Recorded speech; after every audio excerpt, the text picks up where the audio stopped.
Alright, you may go. Welcome to Haitians versus Canadians with your hosts Sydney and Alex and special guests, the Haida people. Hello. So, what is your tribe name and what's the name? Our tribe name is Haida, H-A-I-D-A, and it means person. Okay, so now another question we've had is, where's the Haida located? It is in the northwest region next to the it's in the Queen Charlotte Islands and 600,000 miles off of the United States coast. What is your dwelling like? Well, it's a rectangular prism, and it's made out of cedar wood and cedar bark. So you cut down the trees and stack them up, and then we use the bark as for the roof.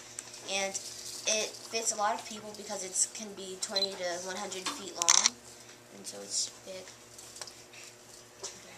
Okay, so another question that we've had is, I hope I don't think I'm calling you fat, but what do they eat? I hope you're not, but since you're asking, we eat birds that we hunt, deer, fish, small animals, and then the women collect shellfish, wheat, and other reeds and roots. So, what tools did you use? Fishermen use harpoons, bones, fish hooks, and wooden fish traps. And the hunters make bow and arrows. A lot of people say I'm the best artist, but I really copy people. So what do the Haidas got? What do you Haitians got? Haitians got. Well, our artists are known for fine basketry. Braggers! And I can hear you anyway. But we also do wood carvings, carved masks, and totem poles. And so one of the shellfish they really collected was very big since they were very close to the shoreline. And as you see up here, one of the main foods they ate was salmon, buffalo, chestnuts, cherries, and one of the animals they worshipped was the raven and the eagle. Raven, that also represents both of them. And then this is also the bear that they have. And then one of their main food sources is the buffalo, and when they have a specific spot that they hunt them. So it's right between, if this is their head, they put it right behind their head so that it wouldn't hurt them as bad, but they would die quicker and less painfully.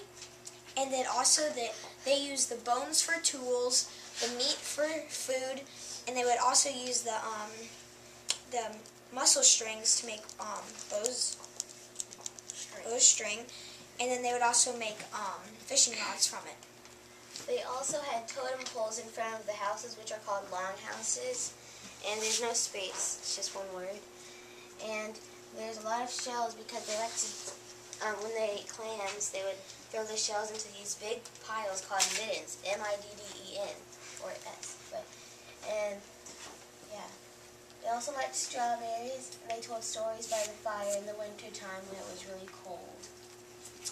And also another fact about the totem pole is that when they had the totem pole, they had this life cycle that they would think is when you die, you would turn into an eagle, so that would be on top. Then you would turn into, if you die again, then you would turn into like some type of rodent, a squirrel, something like that, beaver, and then a cat actually. And then they had tiki heads at the bottom. And with the raven and eagle, they ended up to be very suspicious people.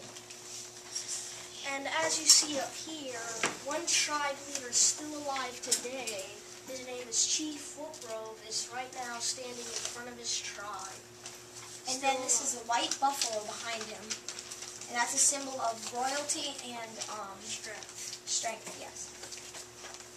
And then they would catch whales that are longer than one of these classrooms. 20 seconds. In these Haida canoes. And that is it.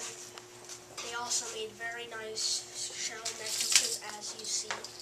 10 seconds. What they ate. Okay. So, that's all, folks, on Haitians versus Canadians. Yeah. Dun, dun, dun, dun, dun, dun.